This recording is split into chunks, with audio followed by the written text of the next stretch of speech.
The news day continues here on One News Now. I'm Maricel Halili.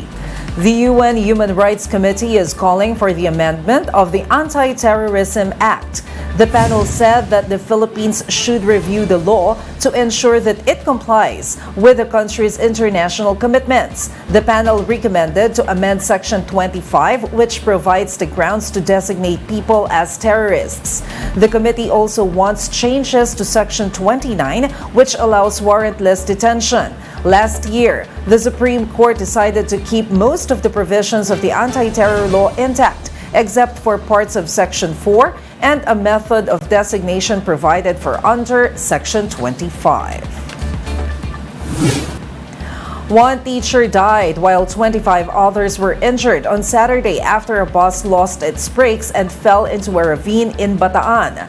The teachers were on their way back to Quezon City after attending a gender and development activity in Orani.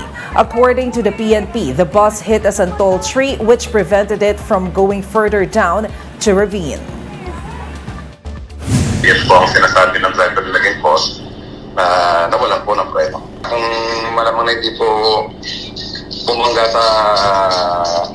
sa puno po ng santol, malamang sa dumiretso pa po sa baba dahil malalim po yan po. Meanwhile, Education Department spokesperson Attorney Michael Poas said they are waiting for additional reports on the incident. DepEd has already sent personnel to check on the survivors. We'll be back with more stories after the break. Keep it here on One News.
You're still watching One News Now. I'm Maricel Halili. Environment Secretary Tony Yulo Loizaga will be leading the Philippine delegation in this year's UN Climate Change Conference, more commonly known as COP27. In a statement, Loizaga noted the increasing frequency and intensity of weather disturbances in the country, affecting Filipinos' quality of life. Loizaga said the delegation will continue to assert the country's interest in climate change negotiations. This comes on the back of Tropical Storm Paeng ravaging parts of the country, leaving over 100 people dead and billions worth of damage in infrastructure and agriculture. COP27 is currently taking place in Sharm el-Sheikh, Egypt, and will run until November 18.